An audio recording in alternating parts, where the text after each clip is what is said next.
Hey, I'm Preston Anderson, and I'm representing the Peer Helpers and Peer Mediators. You might remember our conversation about bullying last month and the Rachel's Challenge presentation, where a bunch of you were brave enough to speak up about things that happened to you.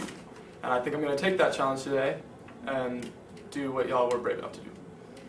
So, in elementary school, I had a hearing disorder that I had to take a steroid for. It made me gain a lot of weight, and I felt constantly depressed.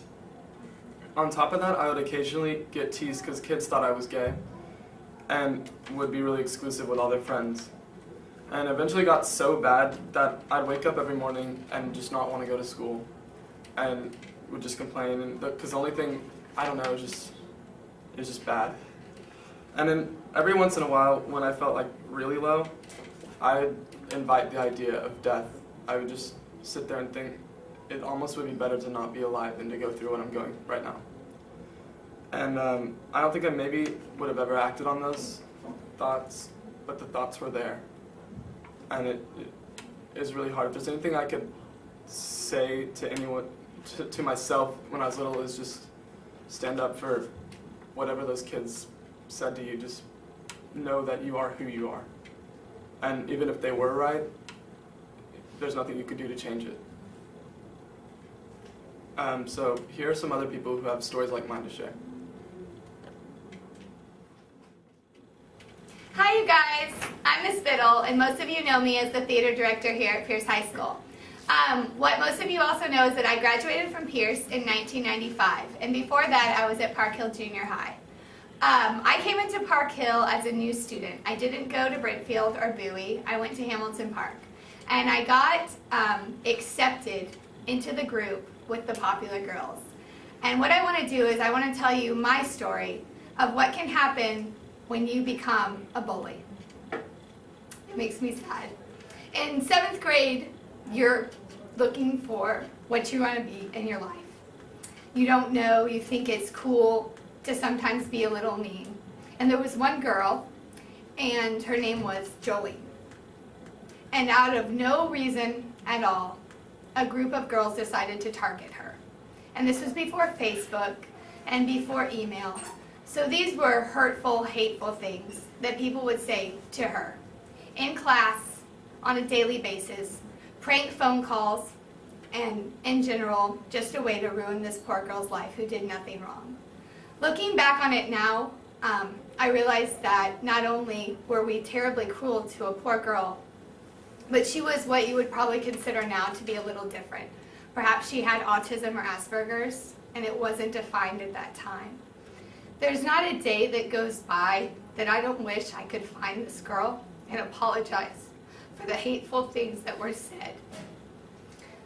You need to remember the things that you say now, the things that you write on Facebook, what it's going to do to you, not to the people that you're bullying, whether by your words or your lack of words. But one day you're going to wake up and you're going to be 34 years old and you realize that you can't go back in time and apologizing for making someone's life a horrible place to be. So I want you guys all to think, before you make that comment to someone in class, before you say, oh, that was so stupid, or use the word gay or retarded in a negative connotation, that you remember that one day you're going to look back and you're going to remember that and you're going to wish you could have been different. So this is your time now to be different and be the person that you're going to want to look back and remember that you were proud of. I know you guys can all do that. Do that for me, because I can't find the girl that I'd like to apologize for, too. So by doing this, it's my way to say sorry to her. Thank you, guys.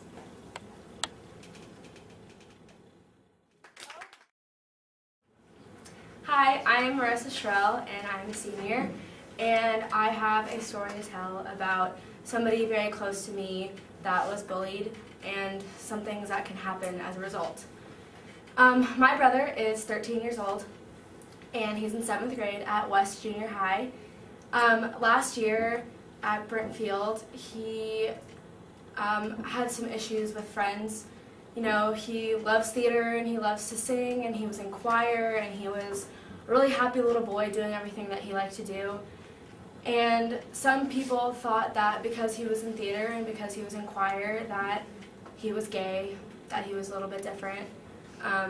He didn't play sports like all the other boys, so he really didn't have any guy friends, and all the girls didn't want to talk to him because they thought it was weird.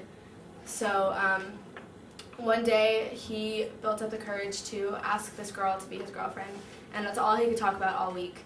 And then he finally asked her out, and she said, "Wait, aren't you gay?"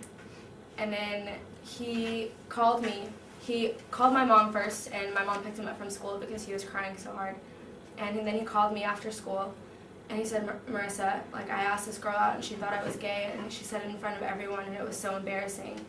And then he's been like depressed ever since. He wouldn't want to go to school. He was too scared to go to Park Hill, so now he's at West. And I always say, like, Gabby, are you going to go to Brentfield? I mean, are you going to go to Pearce? Are you going to go to Pearce? Because you love theater, and Pearce theater is awesome.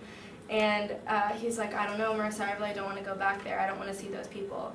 And he is so terrified by the people that made fun of him in elementary school. Like, he's 12 years old, being made fun of for being gay, and people don't even know what that means yet. And he was so traumatized by that he's too scared to go to school where he can shine in what he likes to do.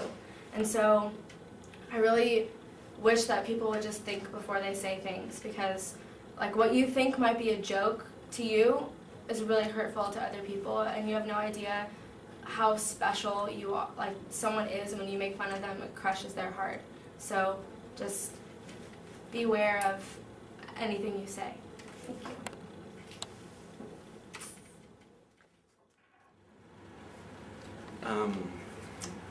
Bullying is a monster. It can consume a person's life in no time. It almost consumed mine.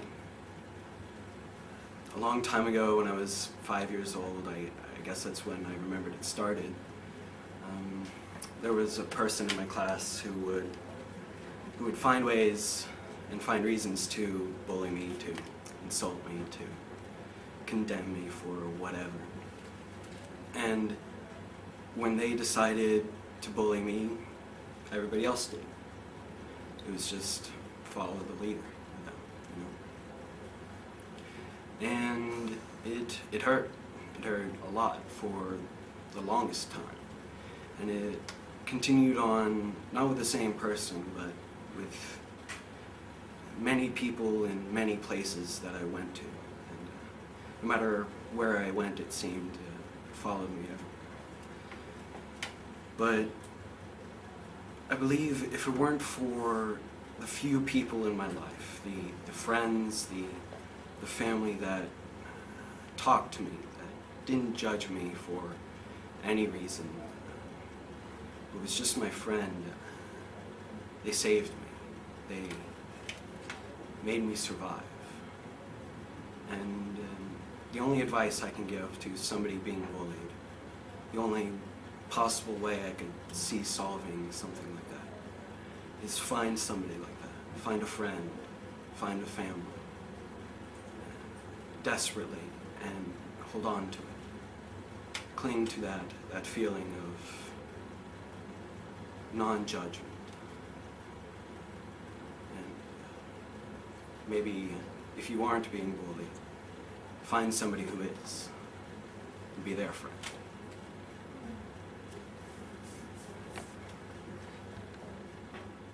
Is that it? Good. Hello, I'm Joey DeMith. I'd like to share a story today about bullying.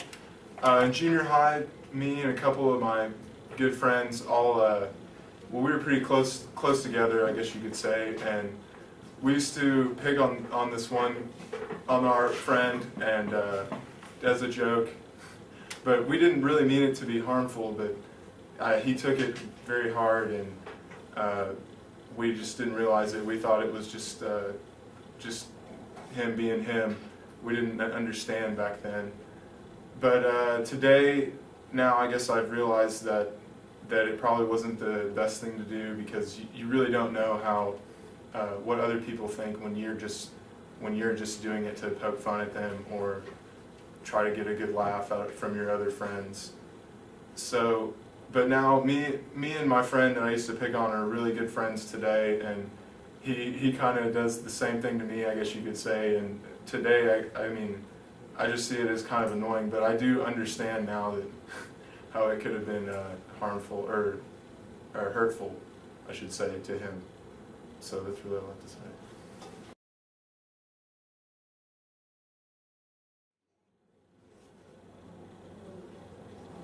Hi everyone, I'm Ms. Lundquist. A lot of you know me or have had my class. And I wanted to also share a story about what happened to me as a child with bullying. And it's a difficult thing for me to do. I don't like to get too personal with things, but I felt that a lot of students who had shared their stories in this video and on January 28th were brave enough to do it, so I needed to do it. When I was a kid, I was picked on a lot for something I couldn't change about myself. And that is that I have a birthmark, and that's something that I can't do anything about. And I was teased all the time, called names, comments were made, rumors were spread. I even had guys that I liked tell me that they liked me too, but they didn't want to date me because they didn't want to be seen with the girl who had the birthmark. And as an adult, those things still affect me. I still have a lot of days where I don't feel beautiful. And I think that everybody has the right to feel attractive, has the right to have a high self-esteem. And I was incredibly lucky to have parents and family that were there for me. And I think about people who are here that have the same kind of comments being made about them, things they can't do anything about, and they shouldn't have to do anything about. And I think that maybe they aren't as lucky as I was. Maybe they have times when they go home and they want to hurt themselves. And to be honest, if I didn't have my family, I really think that I could have done something to myself. I thought about it often. And I wonder sometimes how those people are, the people that used to say things about me. And I think if I saw them now, they probably wouldn't remember what they said or did to me. They'd have no idea. But yet I look at them and I can remember specific words, specific comments made. And I have to live with that every day. And I really hope that you think about that what you say, you have no idea what that's going to do to that person when they go home. You don't know what they go home to. So please keep that in mind.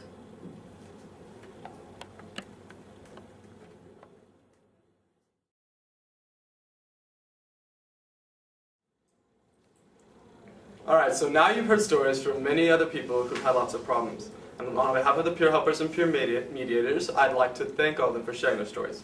If any of you would like to share your stories, you can find me, Ms. Lundquist, Mr. Knox, the peer mediators, or the peer helpers, and we'll be happy to listen to you. Remember at lunch today that you can sign a pledge and we'll give you these bracelets. And be sure that you get one of these. It's awesome. Thanks again, everybody.